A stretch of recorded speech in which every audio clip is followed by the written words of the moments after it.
"You don't belong here, old man." Those words hit me like a punch to the gut as my daughter's fiancé blocked my path at her wedding venue. After raising Jessica alone for 20 years, working 16-hour days to pay for her Stanford education, I was being kicked out of my own daughter's wedding by this arrogant tech executive who saw me as nothing more than a washed-up mechanic from San Jose. The security guards were already moving toward me, ready to escort me out in front of Silicon Valley's elite. I was about to leave quietly to spare Jessica the embarrassment when I heard a familiar voice behind me say, "Wait just a minute. Is that really you?" I turned slowly, and my heart nearly stopped. Walking toward us was David Mitchell, Brandon's father, CEO of a billion-dollar company, and someone I hadn't seen in 20 years. His eyes filled with tears as recognition dawned. "I've been looking for you for 20 years, he whispered. But what happened next would destroy Brandon's arrogance forever and reveal a secret that would change everything. Before we continue, please subscribe to the channel and let us know where you're listening in the comments. You don't belong here, old man." Those words hit me like a punch to the gut as I stood at the entrance of the Rosewood Sand Hill, one of Silicon Valley's most exclusive wedding venues. My daughter's fiancé, Brandon Mitchell, blocked my path with his perfectly tailored tuxedo and that smug expression I'd grown to despise over the past 8 months. I adjusted my navy blue suit, the best one I owned, bought 15 years ago for Jessica's college graduation. It wasn't expensive, but it was clean and pressed. I'd even gotten a fresh haircut that morning, wanting to look my best for my little girl's wedding day. "Brandon, what are you talking about?" I kept my voice steady, though my hands trembled slightly. Around us, guests in designer gowns and $1,000 suits paused their conversations, sensing drama unfolding. This celebration is for respectable people who matter in Silicon Valley society. His voice carried across the marble foyer, ensuring everyone could hear. Investment partners, tech executives, venture capitalists. Not some washed-up mechanic from San Jose. The words stung because they were partially true. I was Ernest Langford, 62 years old, recently retired from Langford Auto Repair, the small shop I'd owned for 35 years. My hands were permanently stained with engine oil, my back ached from decades of crawling under cars, and my bank account had maybe $5,000 on a good day. But I was also Jessica's father, the man who'd raised her alone after her mother died when she was 12. The man who'd worked 16-hour days to pay for her computer science degree at Stanford. The man who'd taught her that a person's worth wasn't measured by their bank account. "Sir, we're going to need you to leave." 2 security guards appeared beside Brandon, their faces apologetic but firm. They were just doing their job, following orders from the groom's family. "Brandon, stop this." Jessica's voice cut through the tension as she hurried over in her stunning white dress. Her face was flushed with embarrassment and anger. "Dad has every right to be here. This is my wedding, too. Sweetheart, we discussed this." Brandon's tone shifted to condescending patience. "Your father would be more comfortable at a smaller, more intimate gathering. This crowd might be overwhelming for someone from his background." I watched my daughter's face crumble as she realized what was happening. For months, Brandon had been subtly undermining me, making little comments about my simple lifestyle and limited perspectives. But this was different. This was public humiliation on her wedding day. "Please, sir." The senior security guard placed a gentle hand on my shoulder. "We don't want to make a scene." I was about to turn around and leave to spare Jessica any more embarrassment when I heard a familiar voice behind me. "Wait just a minute." The voice carried authority and growing amazement. "Is that really you?" I turned slowly, and my heart nearly stopped. Walking toward us through the crowd of wedding guests was David Mitchell, Brandon's father, CEO of Technova Industries, one of Silicon Valley's most successful companies. His formal attire was impeccable, but his expression showed pure shock. Ernest David stopped 3 feet away, studying my face with the intensity of a man confirming a miracle. "Ernest Langford from Langford Auto Repair. That's me," I replied quietly, watching recognition dawn in his eyes. The security guard stepped back, confused by the sudden change in atmosphere. Brandon's confident smirk began to waver as he watched his father's emotional reaction to the man he'd just ordered removed from the premises. David's eyes filled with tears he made no attempt to hide. In front of Silicon Valley's elite, this powerful businessman began to break down like he'd seen a ghost. "I've been looking for you," he whispered, then louder, his voice cracking with emotion. "I've been looking for you for 20 years. The wedding guests formed a respectful circle around us, sensing something profound unfolding before their eyes. Brandon stood frozen at the edge of the group, his face cycling through confusion, disbelief, and growing horror as he began to understand that something had gone terribly wrong. "Dad, what's happening?" Brandon's voice cracked slightly. "This man is just a mechanic. He's nobody important." David whirled on his son with an expression I'd never seen before, a mixture of disappointment and barely contained fury. Nobody important, his voice carried across the hotel foyer. Son, you have no idea what you've just done.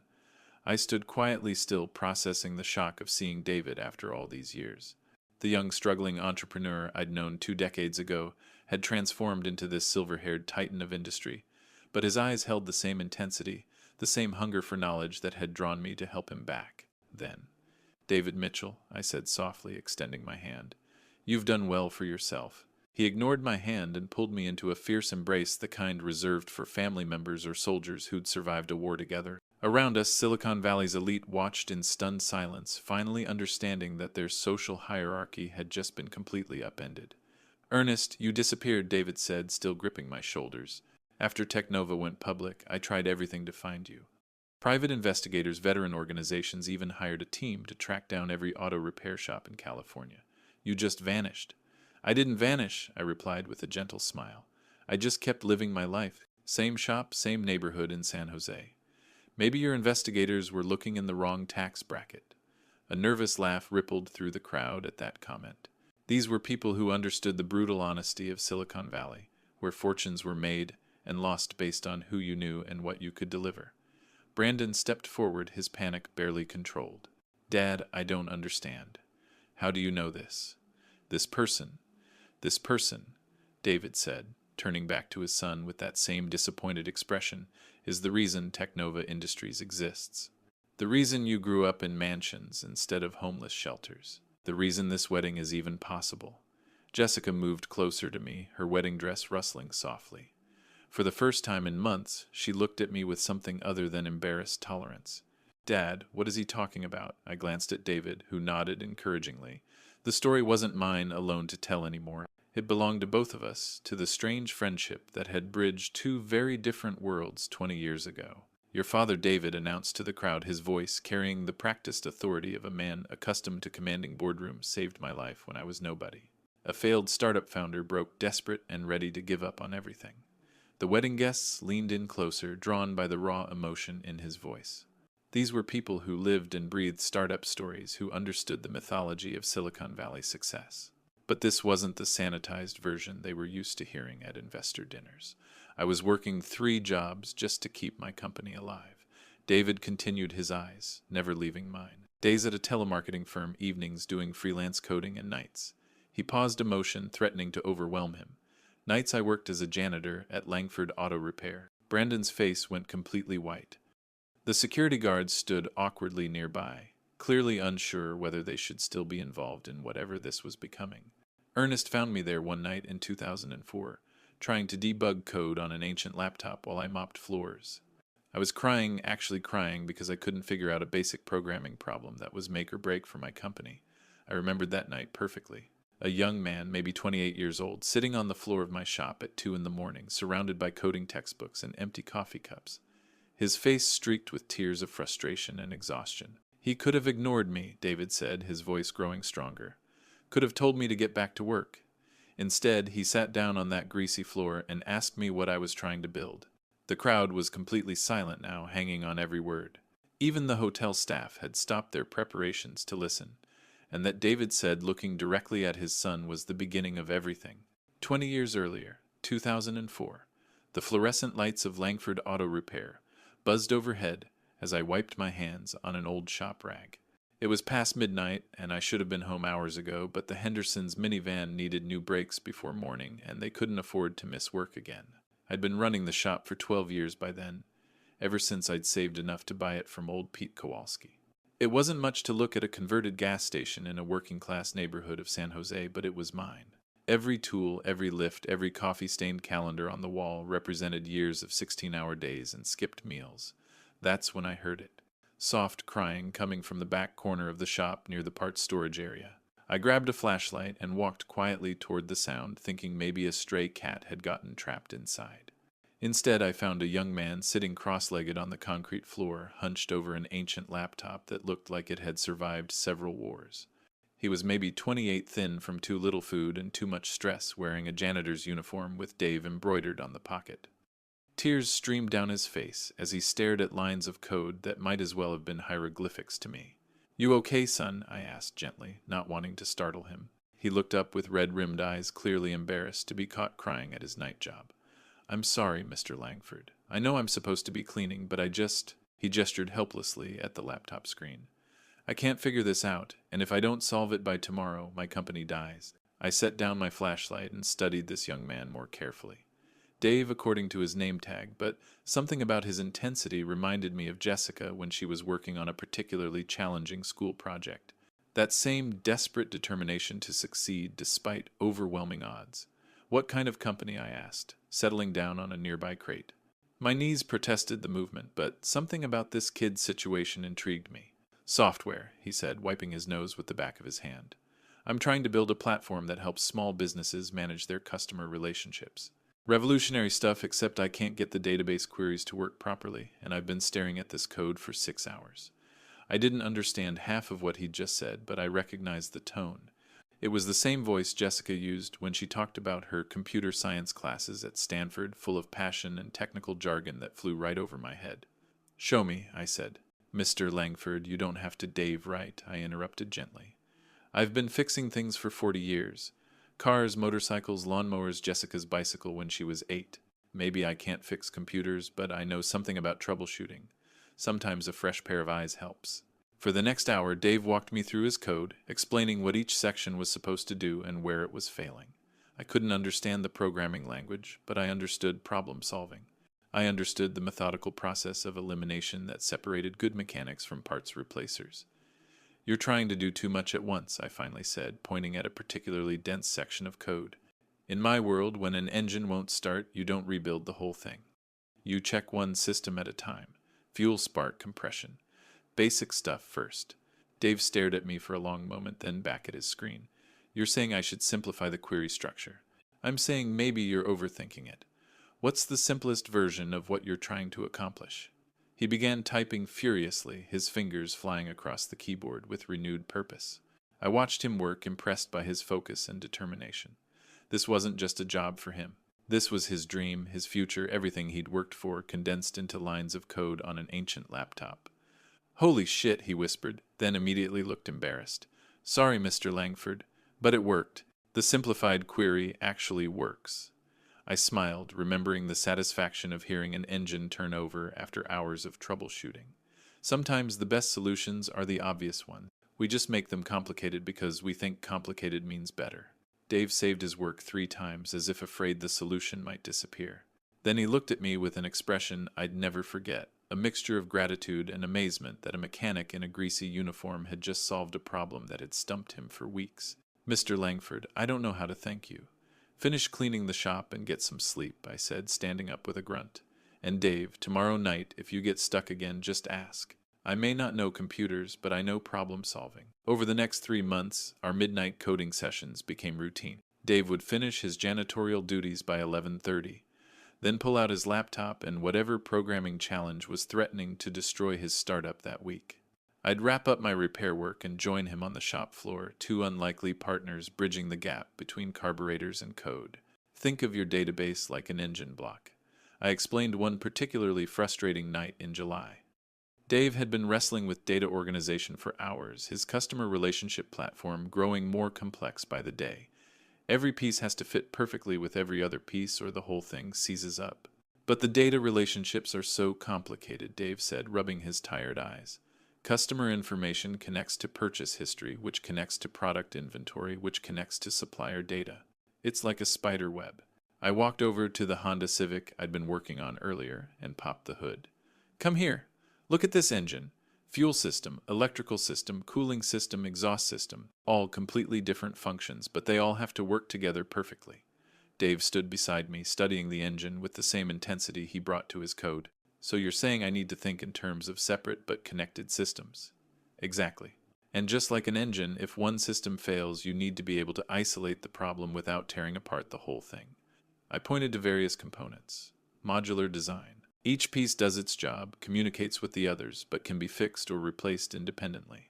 Something clicked in Dave's eyes. He hurried back to his laptop and began restructuring his entire database architecture, applying mechanical principles to software design.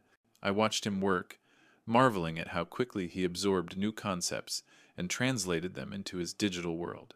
You know, he said during a coffee break around 2 in the morning, my computer science professors never explained programming this way. They made it sound like some mystical art form that only geniuses could master. Maybe that's because they never had to explain to a customer why their car won't start, I replied.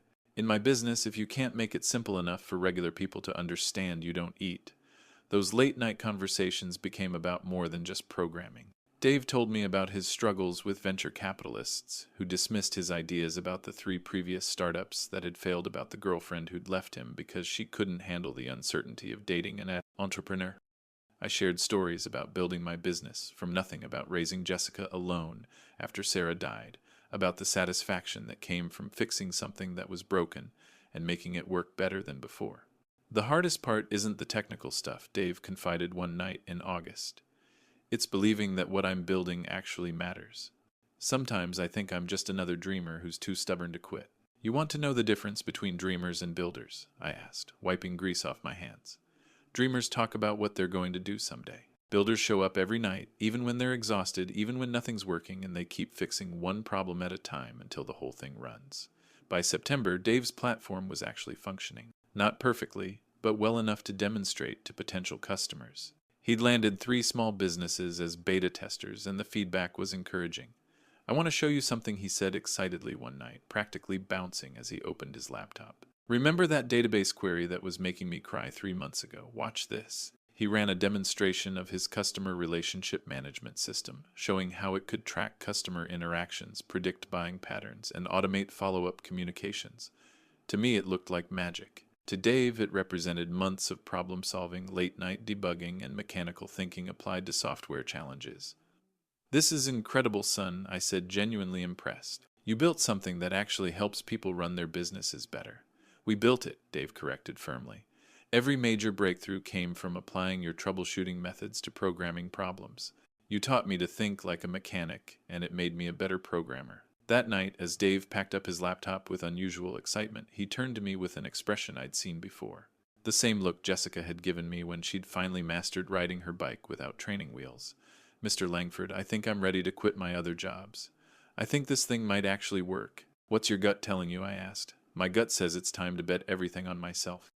I smiled, remembering the day I'd made the same decision about buying the auto shop. Then listen to your gut. But Dave, don't forget where you came from. Success changes people, and not always for the better. 6 months later, March 2005, Dave burst into the shop that night with an energy I'd never seen before. His janitor's uniform had been replaced by a cheap but clean button-down shirt, and he carried himself differently. Success, even early success, had given him confidence. Ernest, I need your advice, he said, setting up his laptop with trembling hands. I've got a decision to make, and it's going to determine whether Technova becomes a real company, or just another Silicon Valley failure story. I finished tightening the alternator belt on Mrs. Chen's Toyota and walked over to where Dave was pulling up emails and spreadsheets. His customer relationship platform now had 15 paying clients, and the revenue was enough for him to rent a tiny office space in downtown San Jose. 2 venture capital firms want to invest, he continued, his voice tight with stress. Meridian Capital is offering $2 million for 40% of the company. Clean deal, experienced partners, they've funded dozens of successful startups. Sounds good, I said, settling onto my usual crate. What's the problem? The other offer is from Blackstone Ventures. They're offering $5 million for 60%, but... He paused, staring at his laptop screen. They want me to change the platform. Make it collect more customer data, sell that information to marketing companies. Turn it into a surveillance tool instead of a relationship management system. I could see the conflict written across his face. The larger investment would solve all his financial problems, let him hire a real development team, compete with the big players. But it would also fundamentally change what he'd built. What do your customers think about that? I asked. I haven't told them yet. Blackstone says it's standard practice that all successful software companies monetize user data. They made it sound like I was being naive for not thinking of it myself. I stood up and walked over to the wall where I kept my business license, the same one I'd hung there 12 years earlier. Beside it was a faded photo of me shaking hands with my first customer, Mrs. Rodriguez, after I'd fixed her ancient Buick for half what the dealer wanted to charge. Dave, let me tell you about the day I almost lost this shop, I said. It was 1996, and I was struggling to compete with the big chain stores. A parts supplier offered me a deal that would have cut my costs in half. What was wrong with it? The parts were refurbished, sold as new. Customers would never know the difference, at least not for the first year or two. By the time the parts failed, I'd have made enough profit to handle the warranty claims. Dave leaned forward, understanding where this was going. You didn't take the deal. I spent 3 days thinking about it. Sarah was sick. Jessica needed braces, and I was working 18-hour days just to pay the bills. That deal would have solved everything. I touched the business license gently. But every night I'd think about Mrs. Rodriguez trusting me with her car, about the single mothers who brought me their minivans, because they knew I wouldn't rip them off. So what did you do? I told the supplier to take his deal and shove it. Lost money for 2 more years, but I kept my integrity. And you know what happened? Word spread that Langford Auto Repair was the one place in San Jose where you got honest work at fair prices. Business grew because people trusted me. Dave was quiet for a long moment, staring at his hands.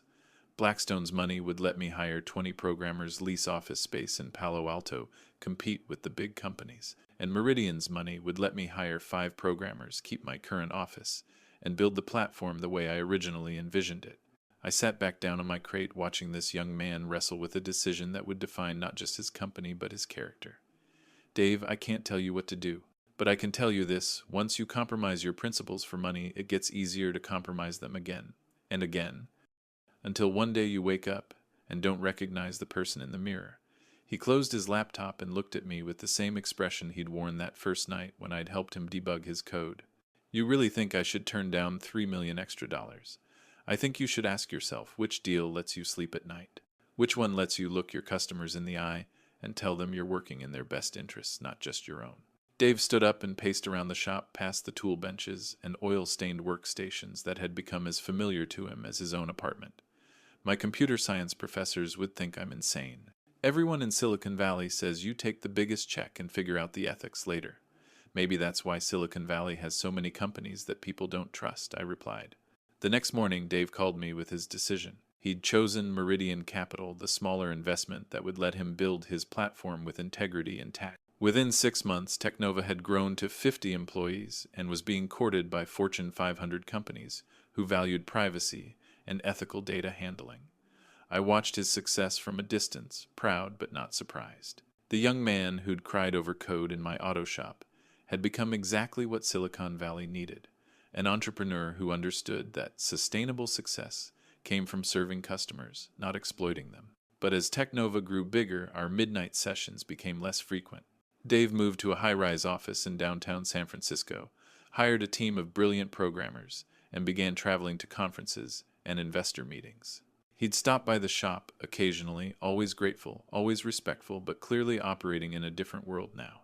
The last time I saw him was December 2005, when he came to tell me that Technova was going public. I want you to have some stock options, he said, holding out legal documents. I couldn't begin to understand.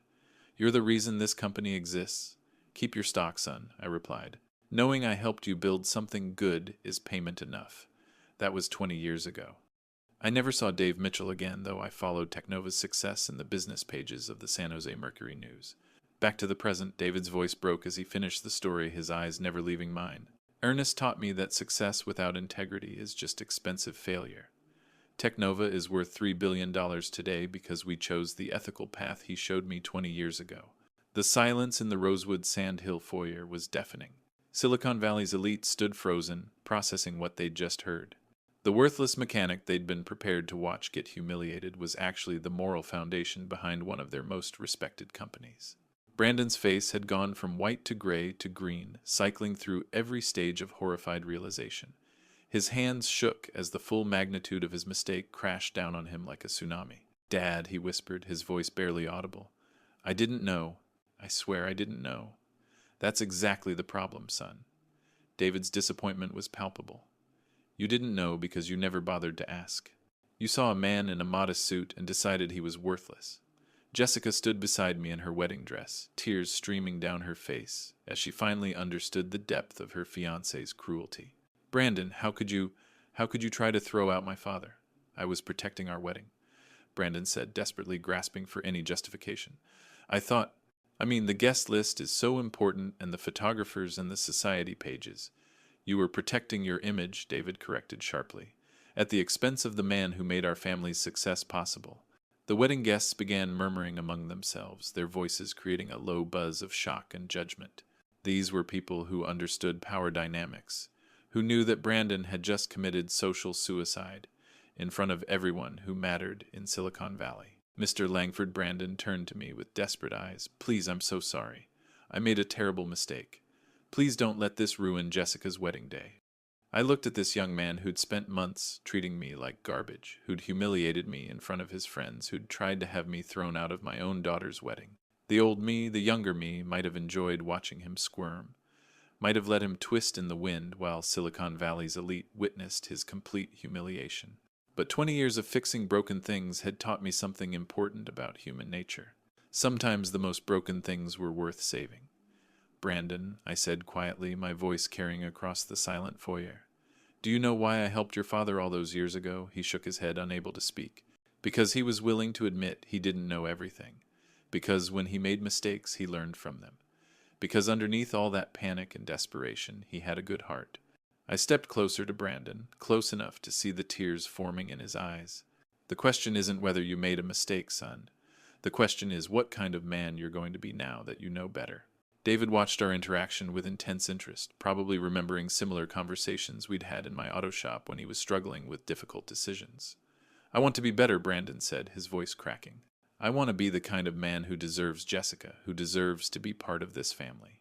But I don't know how to fix what I've done. Same way you fix anything else, I replied, echoing advice I'd given his father decades earlier. One piece at a time, with patience and humility.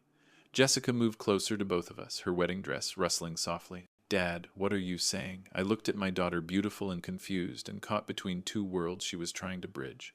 Then I looked at Brandon, young and arrogant and terrified, but maybe not beyond redemption. I'm saying that everyone deserves a chance to learn from their mistakes, I said. Your fiancé just got a very expensive education in humility. The question is whether he's smart enough to apply what he's learned. Brandon straightened slightly, hope flickering in his eyes. I am Mr. Langford. I swear I am. Then prove it, I said simply. Not with words, but with actions. Starting right now at your wedding in front of all these people who just watched you try to throw out the father of the bride. The crowd leaned forward, sensing that this moment would define not just the wedding, but Brandon's entire future in Silicon Valley society. Brandon took a deep breath, straightened his shoulders, and turned to face the crowd of Silicon Valley's most influential people. His voice shook slightly, but he spoke loud enough for everyone to hear. Ladies and gentlemen, I need to make an announcement before we proceed with this wedding. He paused, gathering courage. I just tried to have the most important guest at this celebration removed from the premises. A murmur rippled through the crowd. This wasn't the kind of drama they were used to at high society weddings. Ernest Langford Brandon, continued, his voice growing stronger, is not just Jessica's father. He's the man who taught my father the principles that built Technova Industries. He's the reason our family has everything we have today, and I treated him like he was nobody. He turned to me, his eyes bright with unshed tears. Mr. Langford, I don't deserve your forgiveness, but I'm asking for it anyway. Not just for me, but for Jessica. She loves us both, and I don't want my stupidity to ruin the happiest day of her life. The crowd watched in fascination as this young tech executive publicly humbled himself before a retired mechanic. In Silicon Valley's hierarchy-obsessed culture, what they were witnessing was almost unprecedented. More than that, Brandon continued, his voice carrying across the marble foyer. I want everyone here to know that the guest of honor at this wedding isn't me, and it isn't my family. It's Ernest Langford, the man who taught my father that success means nothing without integrity. David stepped forward, his face glowing with pride at his son's words. Brandon's right. Ernest, you should be sitting at the head table, not hidden away where we originally planned. That's not necessary, I began, but Jessica interrupted me. Yes, it is, Dad. She took my arm, her wedding dress rustling as she moved closer. I've spent months trying to make everyone comfortable, trying to bridge different worlds. But there's only one world that matters today, and that's the one where the people who love me treat each other with respect. She turned to Brandon, her voice firm but not unkind. I love you, Brandon, but I won't marry someone who's ashamed of my family. If you can't honor my father, you can't honor me. Brandon nodded emphatically. Jessica, I swear to you, I will spend the rest of our marriage making up for what I did today. Your father is a remarkable man, and I was too arrogant to see it. He walked over to the hotel manager who'd been watching the entire drama unfold with professional concern.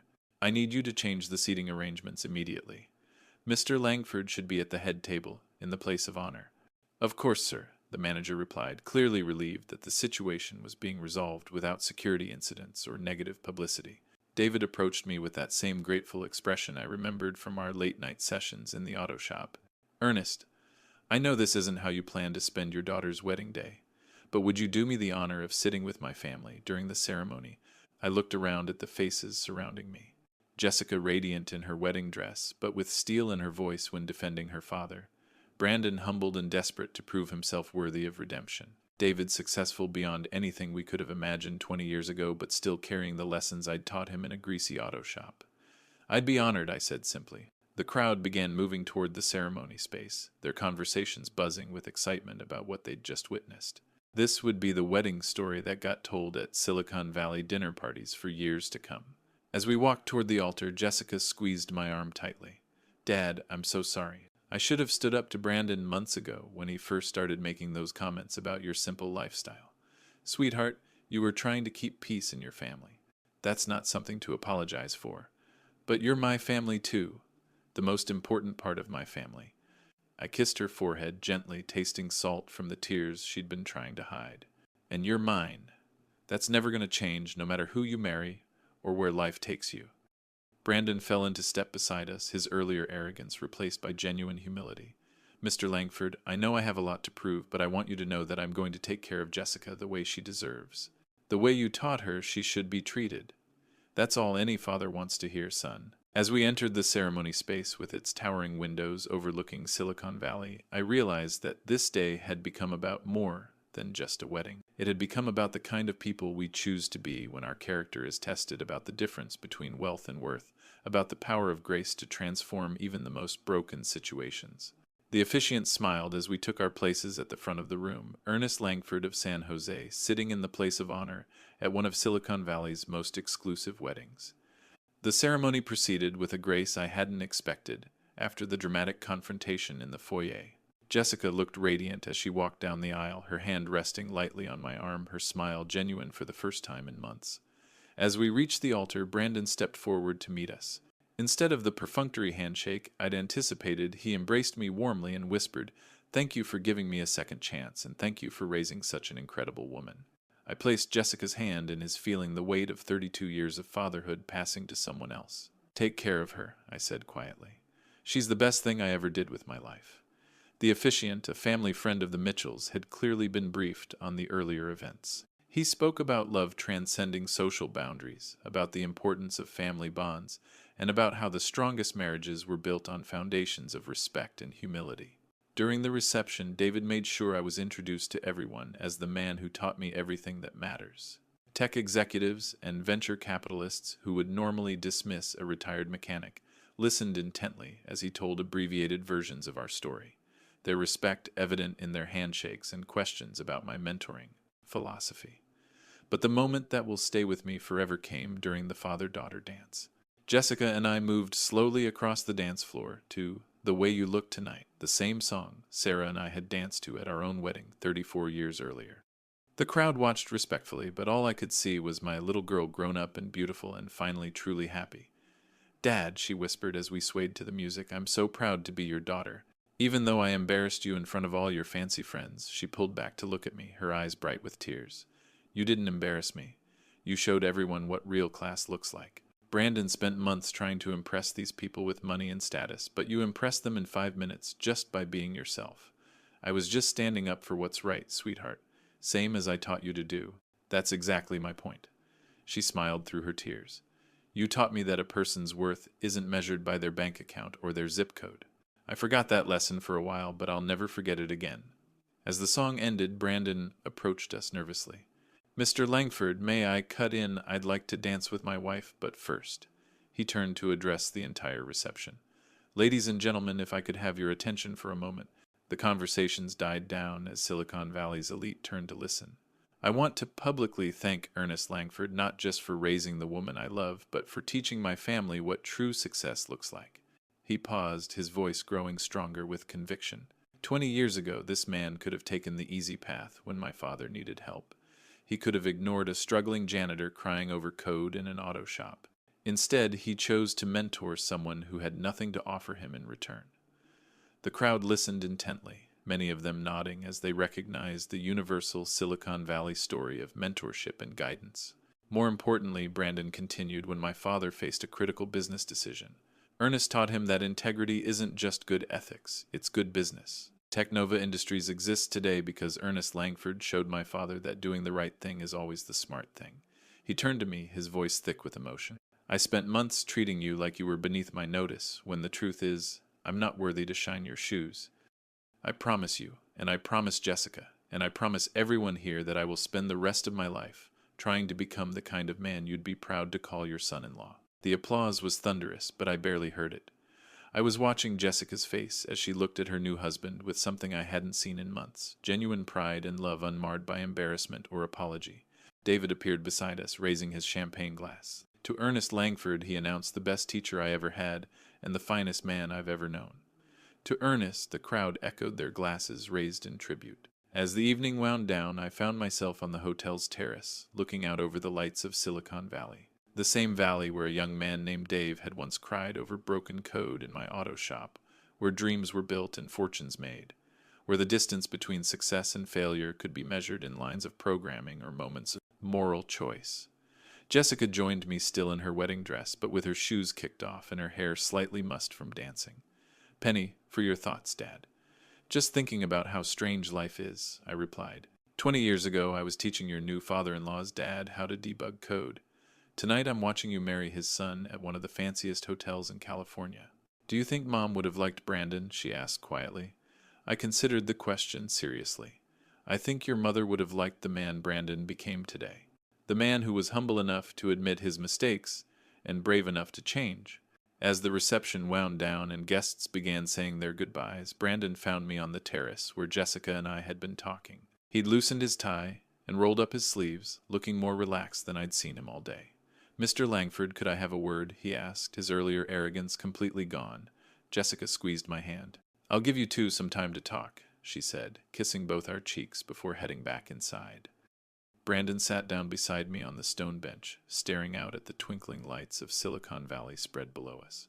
I keep thinking about what you said earlier about fixing things one piece at a time. What about it? I've been trying to figure out how to fix what I broke today. Not just with you, but with Jessica, with my own sense of who I want to be. He turned to face me. I realized that I've been measuring people's worth by all the wrong things. Bank accounts, job titles, zip codes. I never stopped to think about character, about the kind of person someone actually island. I nodded, remembering similar conversations with his father 20 years earlier. It's an easy trap to fall into, especially in a place like Silicon Valley where success is measured in dollars and stock options. But you never fell into that trap, Brandon said. You helped my father when he had nothing to offer you. You treated him like he mattered, when the rest of the world saw him as just another failed entrepreneur. Your father mattered because he was willing to work, willing to learn, and willing to admit when he didn't know something. Those qualities don't show up on a resume, but they're what separate people who succeed from people who just get lucky. Brandon was quiet for a moment, processing this. I want to ask you something, and I need you to be honest with me. Do you think I can change? Do you think I can become the kind of man Jessica deserves, the kind of man you'd want as a son-in-law? I studied his face in the soft light from the hotel windows. Gone was the smug confidence I'd encountered months ago. In its place was genuine humility, real concern for others, and what looked like the beginning of wisdom. Brandon, I've spent 40 years fixing broken things. Cars, motorcycles, relationships, sometimes even people. You want to know the secret to successful repairs? He leaned forward, listening intently. The thing that's broken has to want to be fixed. It has to be willing to change, even when change is uncomfortable or expensive or requires admitting that the way it was working before wasn't good enough. And you think I want to be fixed? I think you proved that today when you chose to humble yourself in front of everyone who matters in your professional world. That took courage, son. The kind of courage that suggests you're capable of real change. David appeared in the doorway behind us. Am I interrupting? Not at all, I replied. Come join us. We're just talking about second chances and the possibility of redemption. David sat down on my other side, creating a strange but comfortable triangle on the terrace. You know, Ernest, I've been thinking about something you told me 20 years ago. You said that success changes people and not always for the better. I remember. I think I let that happen to me for a while. Got caught up in the money and the status, started believing that wealth meant wisdom. If I'd stayed connected to the lessons you taught me, maybe I would have raised Brandon differently. Brandon looked at his father with surprise. Dad, you're a great father. You built an incredible company, provided for our family. I provided financial security, David interrupted gently. But I didn't teach you the most important lesson. Ernest taught me that a person's worth has nothing to do with their net worth. The three of us sat in comfortable silence for a moment, watching the lights of Silicon Valley twinkle below us. Somewhere in those lights were thousands of entrepreneurs chasing dreams, venture capitalists, making bets on the future, and ordinary people like the ones I'd served at my auto shop, just trying to make honest livings and take care of their families. You know what's funny, Brandon said, eventually. I spent months trying to impress people with my connections and my family's money. But the most impressive thing that happened at my wedding was watching a retired mechanic show more class and dignity than anyone else in the room. That's because real class isn't about what you own, I replied. It's about how you treat people, especially people who can't do anything for you in return. As the evening drew to a close, Jessica reappeared to collect her new husband. Are you three solving the world's problems out here, just learning some life lessons from an unexpected teacher? Brandon said, standing and offering me his hand. But instead of shaking it, I pulled him into a hug. Welcome to the family, son, I said. Take care of my little girl. I will, sir. I promise I will. Driving home through the familiar streets of San Jose in my old pickup truck, I thought about the strange turns life can take. 20 years ago, I'd helped a struggling young man debug some code in my auto shop. Tonight, I'd watched that man's son marry my daughter and learned that sometimes the best lessons come from the most unexpected teachers. The truth is, we never know whose life we might touch, or how our actions might ripple forward through time. A moment of kindness, a willingness to help someone who has nothing to offer in return, a decision to choose integrity over profit. These small choices can change everything. If this story touched your heart, please share it with someone who might need to hear it. And remember, the next time you meet someone who seems different from you, someone who doesn't fit your idea of success or importance, take a second look. You might just be meeting your next teacher. This story isn't just about a wedding day confrontation or a Silicon Valley success story. It's about something much more fundamental, the dangerous assumptions we make about people based on their appearance, their job, or their bank account.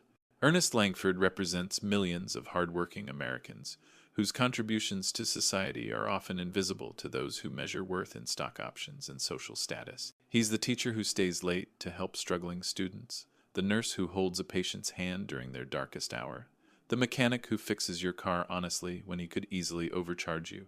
These are the people who build the real foundation of our communities, not with venture capital or IPO announcements, but with daily acts of integrity and service. Brandon's transformation reminds us that we all carry unconscious biases about class and worth.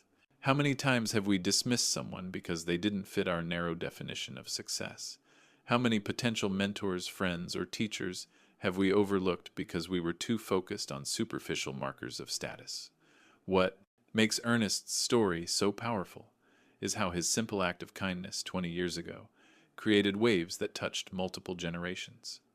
When he chose to help a struggling young entrepreneur debug code in an auto shop, he wasn't thinking about future returns or recognition. He was simply doing what felt right in that moment. This is the profound truth about human connection. We never know how our actions will ripple forward through time. The patience you show to a difficult coworker today might inspire them to treat their own family with more kindness tomorrow. The respect you show to a service worker might be the one bright spot in their challenging day. The second chance you give to someone who's made a mistake might be exactly what they need to become a better person. As you go about your daily life, I challenge you to look for the Ernest Langfords around you, the quiet heroes who show up every day, do their work with integrity, and treat others with dignity regardless of their social status. These people have wisdom to share if we're humble enough to listen. And perhaps more importantly, ask yourself, what kind of legacy are you creating with your daily choices? Are you building bridges between different worlds? Or are you reinforcing the walls that divide us? Are you measuring people by their character or their credentials? Remember that true success isn't about accumulating wealth or status symbols. It's about the positive impact you have on other people's lives, the integrity you maintain when no one is watching, and the wisdom you share with those who come after you. The next time you encounter someone who seems different from you, someone who doesn't fit your usual social circle, take a moment to really see them. Listen to their story. You might discover that the person you initially overlooked has exactly the lesson you need to learn. Because in the end, we're all just people trying to make our way in the world, and the best teachers often come in the most unexpected packages. If you like this story, please like this video, subscribe to the channel, and share your impressions of this story in the comments. To listen to the next story, click on the box on the left. Thank you for watching.